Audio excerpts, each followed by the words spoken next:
조금 더 설명을 하자면은 이 벡터가 이리로 옮겨도 되는 거는 프리 벡터이기 때문이다 라고 얘기를 했어요. 그래서 여러분들이 여기서 생각해도 되고 여기서 생각을 해도 돼요. 편할 대로 하세요. 그거는. 다만 이제 책에서 보여주는 그림은 점 P가 갖는 운동량이라는 거를 보여줘야 되니까 점 P에서 시작하는 속도 벡터를 그려놓은 거예요. 뭐 그거는 알아서들 보시면 되는 거고, 그러면 이제 얘가 어떤 의미를 갖는지를 얘기를 하자면은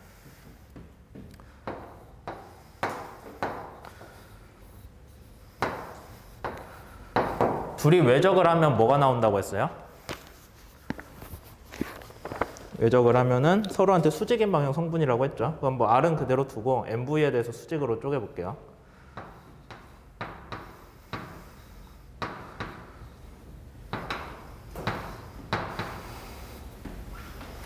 그래서 이쪽 방향 성분은 뭐다? MV 코사인? 사인이에요? 코사인이에요? 사인이지.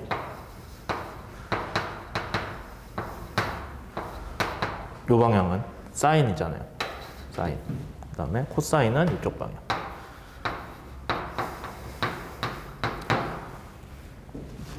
그래서 얘랑 둘이 수직이잖아요. 각운동량은 어떤 개념이냐면 운동량이긴 한데 어떤 점을 중심으로 거기에서 걔를 중심으로 이제 회전을 하는 운동에 관련된 성분이에요. 근데 우리가 회전이라고 하면은 원점 5를 기준으로 가까운 애가 빨리 가는 거랑 멀리 있는 애가 천천히 아니 거꾸로인가? 가까이 있는 애가 빨리 도는 거랑 멀리 있는 애가 천천히 도는 거랑 뭐 서로 각 운동량이랑 관점에서는 다르지 않다라고 보거든요. 그게 이 얘기예요. 우리가 그냥 일반적인 선형 운동량은 이렇게 쓰니까 딱 보면은 어떤 거예요? 빠르면 큰 거죠. 빠르면 큰 건데 이제 각 운동량에서는 거기에 하나 더해가지고 뭐까지 보냐면은 원점에서의 거리까지 봅니다. 그래서 거리가 먼 데에 있는 애는 천천히 가도 각 운동량을 큰 걸로 치고요. 뭐 그냥 그렇게 보겠다는 거예요. 뭐 이제 여기에 대해서 왜 그러냐고 묻지 말고. 그 다음에 가까이 있는 애가 빨리 가더라도 각 운동량, 그러니까 멀리 있는 애가 천천히 움직이거나 가까이 있는 애가 빨리 움직이거나 각 운동량이라는 그 물리량에 대해서는 똑같이 크다라고 생각을 하기로 한 거예요.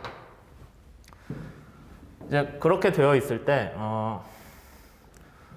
그러면 멀리 있는 애가 나한테 가까워지고 멀어지고 하는 거는, 그러니까 R방향의 운동은 MV 코사인 P로 나오는 R방향의 운동은 R, 레디얼 트랜스버스 할 때 얘기했잖아요. 레디얼 방향 운동 성분은 회전이랑 관련이 있어요, 없어요? 우리가 내내 했던 얘기가. R방향은 회전이랑 상관없잖아요. 내내 식에서 그렇게 배웠잖아, 우리가.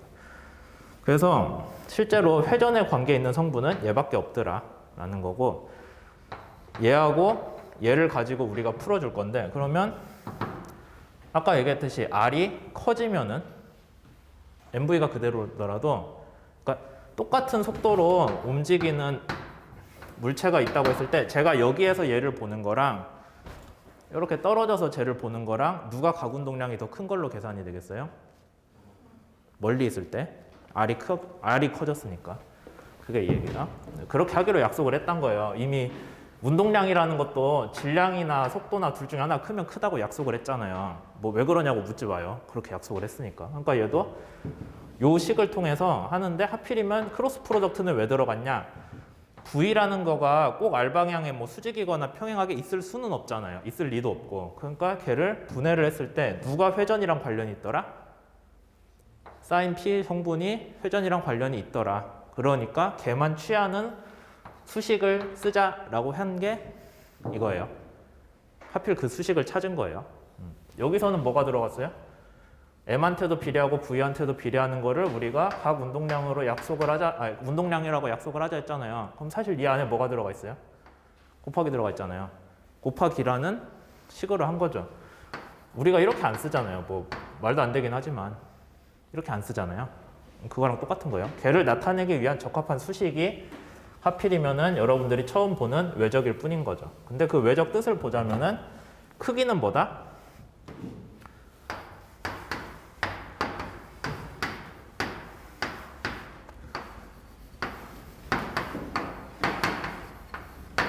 이거다. 그 다음에 이제 방향을 얘기를 할 건데 봅시다. R만큼 떨어져 있고 MV로 가요. 그러면 얘가 어느 방향으로 도는 것 같아요? 우리가 원점 기준으로 봤을 때 그냥 딱 이 순간에 봤을 때 얘가 이렇게 가고 있잖아요. 그러면 얘 기준으로는 이렇게 도는 것 같아요? 이렇게 도는 것 같아요? 반시계. 왜냐하면 얘가 이 방향으로 가고 있잖아요. 그러면 물론 전피가 이렇게 동그랗게 돈다는 보장은 없어요. 뭐 내가 그렇게 시키지도 않았고 그렇다고 얘기도 안 했잖아요. 근데 지금 이 순간만 놓고 보면은 얘가 일로 가기는 가잖아요. 그렇죠? 그러니까 딱 얘 입장에서 봤을 때는 전피를 여러분들이 여기 O에 서서 보고 있어요. 그러면은 전피가 이 방향으로 가니까 고개가 어디로 돌아가겠어요? 전피를 따라가려면은 그 순간에는 이쪽으로 돌잖아요. 이해되세요? 여기에 여러분이 서가지고 얘를 보고 있으면은 전피가 얘는 뭐 직진을 하든 뭐 하든 알아서 가는데 이 방향으로 가면 고개가 이 순간에는 여기로 돌 거잖아요. 이해되시죠? 그러니까 우리가 봤을 때 아 얘는 이 방향으로 돈다라는 게 나올 텐데 이해됐어요? 여기까지. 그러니까 지금 요 그림에서 R하고 MV를 가지고는 3차원의 그리니까 헷갈리나?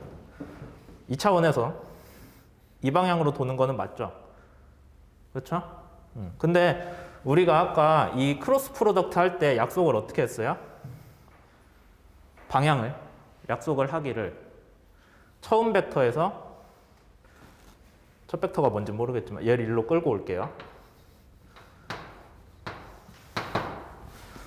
처음 벡터에서 두 번째 벡터로 오른손 네 손가락을 감았을 때 걔가 가리키는 방향, 엄지가 가리키는 방향이 회전축이고 그 회전축을 중심으로 오른손을 감았을 때 도는 방향, 그렇게 얘기를 했잖아요. 그러니까 지금 축이 튀어나온 방향이 회전축이 되죠. 그렇게 봤을 때 여러분들이 두 개를 놓고 고민을 해야 돼요. 이거 혹시 먼저 본 사람들은 알겠지만은 둘이 외적은 서로 순서를 바꿔주면은 서로 결과가 달라지거든요. 어떤 식으로 달라지냐면은 부호가 앞에 마이너스가 붙어요. 이제 계산하는 거 뒤에서 보여줄 건데 실제로 계산해 보시면 따라할 수 있겠죠. 뭐야 이건? 그래서 그럼 여러분들이 지금 이게 답이라는 건 알고 있는데 얘를 한번 생각을 해볼게요. MV 크로스 프로덕트 R을 들고 오면은 MV를 다시 일로 옮겨요. MV 이미 있구나. MV 크로스 프로덕트 R이면은 손가락 4개가 어디서 출발해야 돼요? 처음 나온 벡터 MV에서 출발을 해야 되겠죠. 그러니까 이렇게가 아니라 이렇게 이쪽에서 할까? 이렇게 감아줘야 되잖아요. MV에서 R로 가는 방향으로. 그렇죠? 그러면 손가락이 어디로 가요? 이 방향으로 안으로 들어가죠. 그렇게 됐을 때 이제 그거는 우리가 그냥 수학적으로 계산을 했을 때 문제고 얘가 실제 물리적으로 어떤 꼴이냐에 대해 얘기를 하자면은 MV가 아까 여기 지금 우리가 그냥 R하고 MV가 주어진 상황에서 각 운동량은 뭔진 몰라도 여러분들 고개가 이 방향으로 돌아가는 걸로 생각을 했는데 그렇죠? 수학적인 얘기 안 하고 그냥 각 운동량이라는 관점을 보자면은 여러분이 MV가 일로 가니까 그럼 나는 고개가 여기서 이렇게 얘를 쫓아가려면 이렇게 돌아야지 라고 생각을 했는데 그거를 외적 계산식으로 나타내려고 보니까 우리가 약속한 방식으로 하나하나 가면은 MV 크로스 프로덕트 R은 어느 방향을 가리켜요?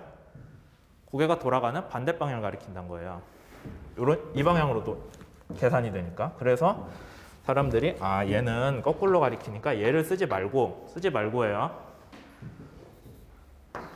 이게 제대로 된 회전 방향을 나타내 주는구나.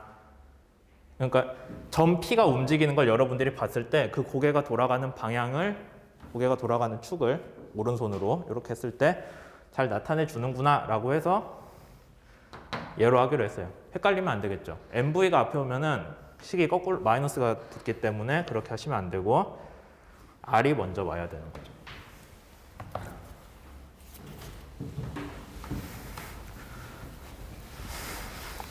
이게 처음으로 회전에 관련된 성분이 여러분들한테 나오는 거라서 조금 이야기가 난해할 수도 있는데 정력학 때 모멘트는 혹시 아예 안 배웠어요? 배웠어요? 모멘트 오브 포스라고 해가지고 원래 이걸 배우거든요, 책에서.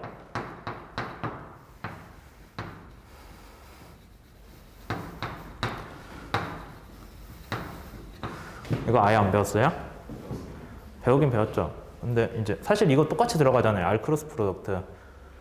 아니에요? 제대로는 안 배웠던 거죠, 그러면. 배우긴 배웠는데. 아니, 얘랑 뭐가 달라요? 얘는 어차피 우리 동력학에서 MA라고 쓸 거잖아. 얘는 MV고. 그것만 달라요. 근데 하는 개념은 똑같은데, 이제 사실 여기에 대해서 이해가 됐으면 이게 좀 쉬운데, 그러면 이제 이걸로 다시 한번 해봅시다, 얘기를. 2차원 평면이고요. 벡터 R이 있어요. 자꾸 문자가 와. 얼마나 중요한 얘기를 하시길래 자꾸 문자가 오신대요. 어이구. 중요한 거 맞네. 택배가 와가지고. 이거 아니지. R이에요, R. 어떤 점이 있고, 그 다음에 이제 여러분들이 F라는 힘을 어떤 방향으로든 줄 거예요. 지금 한 얘기 똑같은데 얘만 바뀌는 거잖아요. 그렇죠? 그럴 때 우리가 얘를 또 분해를 할 거예요.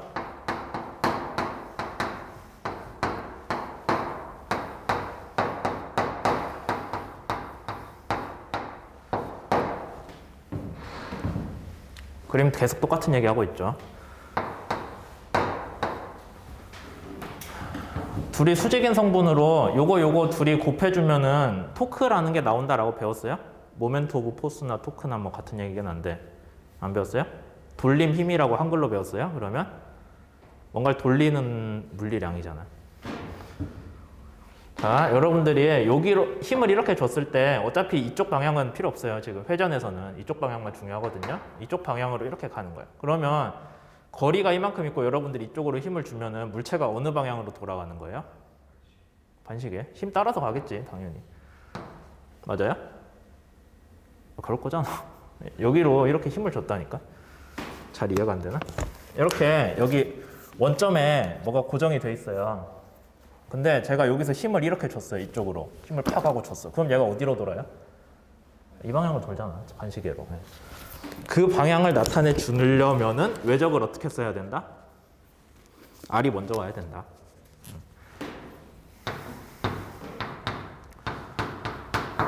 R이 먼저 와야 이 방향으로 도는 회전을 우리가 제대로 나타낼 수가 있고, 아까 얘기한 대로 거꾸로 하면은, 그러니까 물리적으로는 이쪽인데 수학적으로 같은 방향을 나타내려면 얘를 써야 된다는 거예요. 물리적으로 만약에 이제 얘를 쓴다면은 물리적으로는 얘를 도는 게 우리가 생각이 되는데 수학적으로는 뭐가 나온다? 반대 방향 도는 식이 나오니까 앞에다가 마이너스를 항상 곱해줘야 된다라는 게 지금 계속 하고 있는 얘기의 핵심이거든요. 그래서 이번 챕터에서는 각 운동량에 대해서 지금 이렇게 열심히 설명을 한 두어 번을 했는데 요 식이 나올 수밖에 없는 이유를 먼저 이해를 하셔야 돼요. 왜 그렇게 나왔어요? 회전 성분에 대해서 얘기를 했는데 회전 성분은 결국엔 뭐에 대한 거다? 어떤 점에서 거리랑 그 다음에 얘가 갖는 선형 운동과 관련된 물리량에 외적을 해주어야 회전에 관련된 게 나온다. 근데 그 회전이라는 걸 뭘로 구했냐? 크로스 프로덕트로 구했고 외적으로. 근데 그 외적의 순서는 서로 뒤집으면 마이너스가 나오기 때문에 그 순서는 왜 R이 먼저 나왔는지를 이해를 하겠죠. 왜 R이 먼저 나왔어요? 물리적인 거랑 수학적으로 나오는 방향이 일치하니까. 둘을 뒤집으면은 물리적인 거는 뭐 고정이라고 치지만 수학적으로 나오는 값의 방향이 거꾸로니까. 그런 것들을 내내 얘기를 했죠. 그래서 이제 그림 이거 설명해 놓고 한참 얘기했는데 H0가 의미하는 이 방향은 뭐냐? 결국에 여기에다 오른손을 놓고요. 엄지를 나머지 네 손가락이 가마 쥐는 방향으로 회전하는 운동이다라는 뜻이에요. 그래서 H0를 기준으로 하기 때문에 H0에다 그려놓는 거고 얘는 프리벡터라고 보기가 뭐한 게 얘를 H0 벡터를 다른 데다 옮겨놓으면 그건 무슨 뜻이냐면 얘를 중심으로 회전한다는 뜻이거든요. 이해되세요? 지금은 원점 중심이라고 신나게 얘기해놓고서는 얘는 함부로 옮기면은 회전 중심이 달라지기 때문에 다른 물리량이 돼요. 한번 봐봐요. 얘가 아니라 이쪽쯤에다가 점 뭐 K라고 놓읍시다. 그러면 H0가 지금 이 방향으로 도는 거잖아요. R이랑 MV를 놓고 보면 이 방향으로 도는 건 맞죠? 3차원이긴 하지만. 그래서 엄지손가락이 이 방향을 가리키는 게 맞는데 얘는 어떻게 돼요? R은 이쪽이고 V는 이쪽이니까 이렇게 감아야 되잖아. 그러니까 회전 방향이 반대가 되겠죠? 그러니까 같은 선형 운동인데 어떤 쪽에서 보냐에 따라서 회전 운동의 방향이 달라지는 거예요. 그래서 함부로 원점에 있는 애를 옮기면 안 돼요.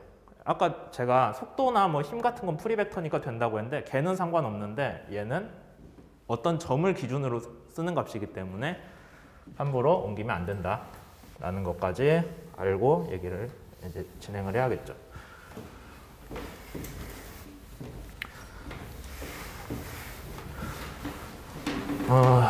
이게 회전 운동이 여러분들이 사실 처음 보는 거긴 한데 뒤에서 동력학에서 계속 자주 나오는 거고, 그 다음에 또 문제가 뭐냐면은 선형 운동에 비해서 여러분들이 이게 별로 와닿지가 않거든요. 선형 운동은 그냥 뭐 시간에 대해 미분하고 뭐 적분하고 알잖아요, 대충. 이미 뭐 중학교, 고등학교 때 다루기도 했고, 그 다음에 대학교에서도 1학년 때 많이 했으니까 이해를 하는데, 가운동량은 심지어 처음 보는 거지 거기서 기본으로 깔고 가는 수식도 외적이라는 잘 기억도 안 나는 이상한 거를 쓰고 있지, 뭐 그런 문제들이 좀 있어요. 그래서 이제 요거 봤을 때 이해가 안 되는 사람들은 그래도 차근차근 보면서 따라가려고 노력은 해야 돼요. 이거 그냥 모른다고 그만둬야지 라고 하면은 앞으로 졸업할 때까지 관련된 거는 하나도 모르고 가게 될 거니까 그게 좀 걱정이 되죠.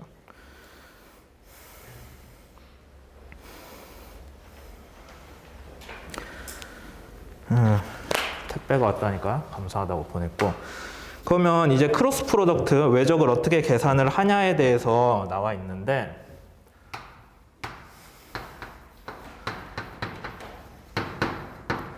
위치 벡터 R은 XYZ라고 하고요. 그 다음에 R5라고 써놨어요 혹시? 그렇게는 안 써놨네. 원점 기준의 위치라고 그냥 알아두세요. 이제 우리가 원점 기준으로 뭘 할 거니까.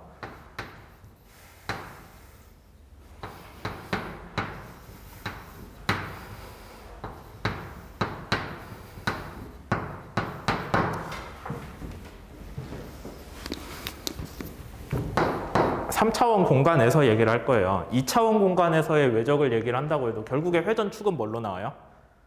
3차원으로 나오잖아. 아까 우리 얘기했잖아요. 평면상에다가 벡터 2개 그려놓고 여러분들이 외적을 해봐야 나오는 회전축은 반드시 이 평면에 튀어나오는 방향밖에 없거든요.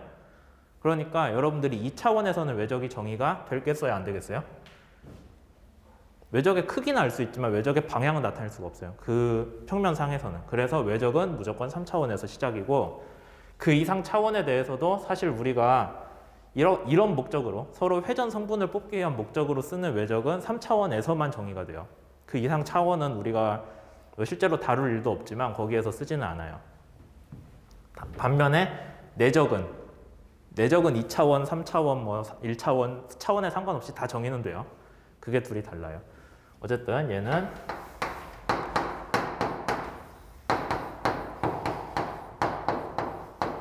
이렇게 되고, 얘는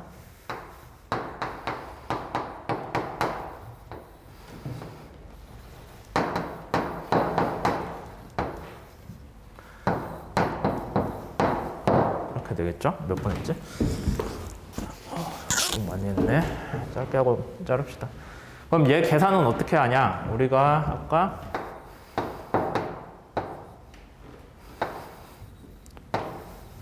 원래 이거 이렇게 쓴다고 했는데 MV가 선형 운동량이니까 L로 쓰기도 하잖아요. 책에 자주 나오는 기호니까 알아두세요. 뭐 볼 때마다 MV라고 쓰다가 이거 나오면 이게 뭐야 하고 뻥치지 말고. 이렇게고, 얘는 어떤 식으로 계산을 하는 방법을 우리가 약속을 했거든요. 근데 결과는 반드시 뭐가 나와야 돼요? 우리가 이미 약속한 결과가 있죠. 크로스 프로덕트 했을 때 크기는 뭐가 돼요?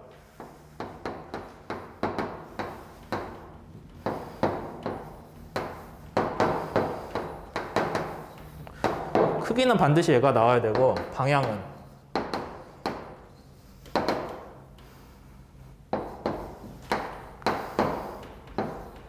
둘 다한테 수직인 방향이 나와야 되잖아요. 우리가 그렇게 하기로 약속을 했잖아요. 근데 걔를 벡터 공간상에서 어떤 수식을 해야 이게 나오냐를 여러분들이 알아야 계산을 하겠죠. 그게 이제 이런 식으로 할 텐데, 여기에서 어떤 식으로 계산을 하냐면은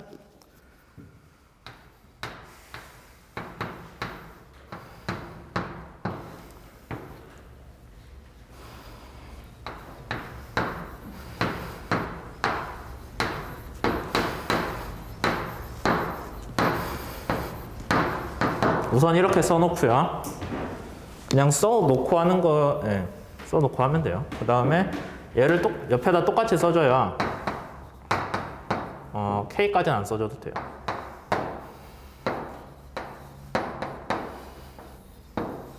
이렇게 써주십니다. 그 다음에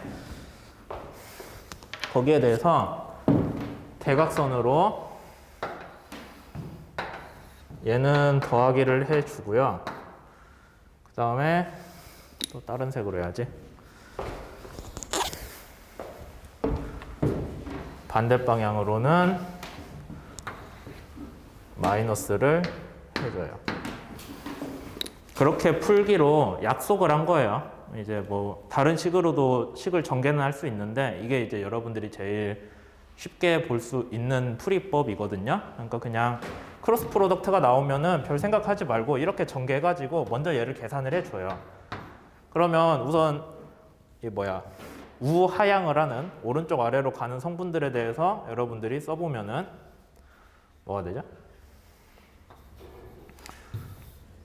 i가 제일 먼저 오긴 하는데 얘는 방향 벡터니까 이제 좀 뒤로 빼서 생각을 하면은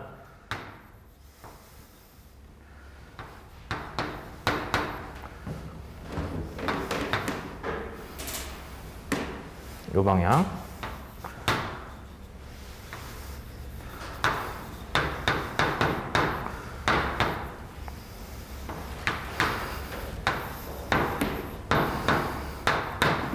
그다음에 마이너스는 1로 가는 거죠. i부터 해봅시다. i 들어간 애가 z.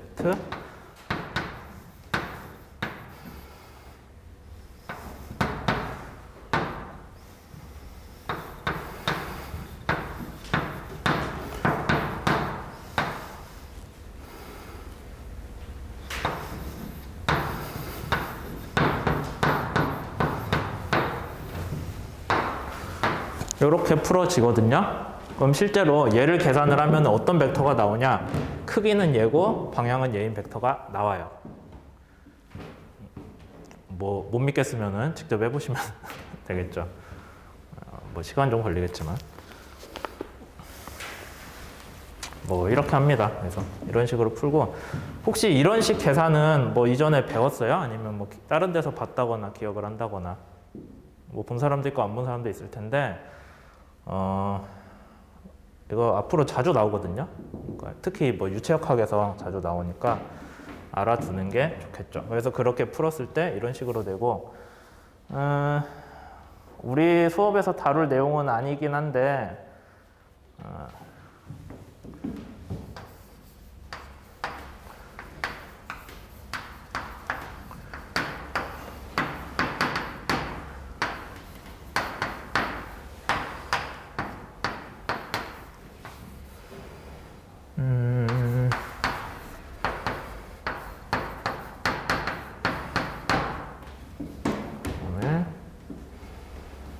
이 K를 써야 되나? 2라고 쓰자. 2K. 뭐 이런 식으로 표현하기도 하거든요. 혹시 이거 봤어요? 이거 아마 대학교 1, 2학년에서 잘 안 가르칠 텐데. 안 배웠어요? 이게 지금 외적을 이런 식으로 쓰는 거라고 우리가 약속을 했잖아요. 근데 이제 걔를 쓰는 다른 방식에 대한 약속이 또 있거든요. 뭐 이거 나올 때마다 이렇게 풀 수는 없잖아, 우리가. 사실 그렇게 풀어야겠지만 이제 이렇게 쓸 공간이 없으면은 이런 식으로 쓰기도 하고요. 여기서 A는 뭐냐면은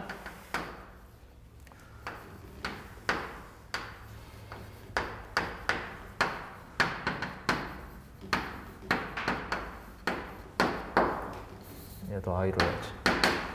그러니까 I가 여기서는 IJK라고 했는데, 이제 I가 X, 그 IJ 뭐라고 하는 거야? i가 시그마에 붙어 있으니까 1, 2, 3으로 가는 거예요. 그래서 여기에서는 이제 세 방향 벡터 성분이라고 하면 E1, E2, E3인데 i의 숫자가 바뀌잖아요. 걔가 여기에서는 ij, k에 대응된다고 보시면 돼요. 그렇게 해놓고 이제 얘를 쓰는 것도 있고, 이게 그 만든 사람인지 제안한 사람인지가 아인슈타인이라서 아인슈타인 표기법이라고도 하거든요.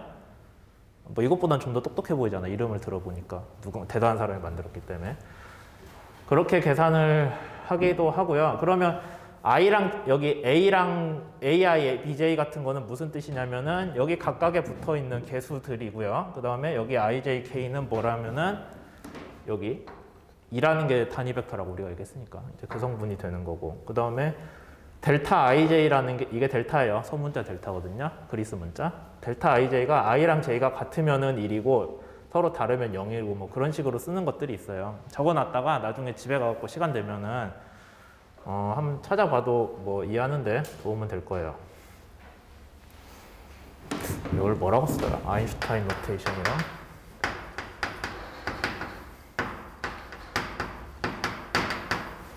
이거랑 그 다음에 얘를 크로니커 델타라고 하고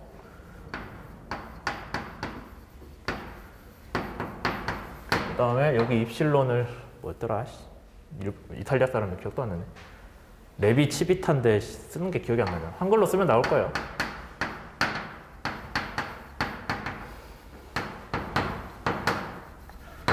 이제 이런 걸로 표현하는 방법도 있다.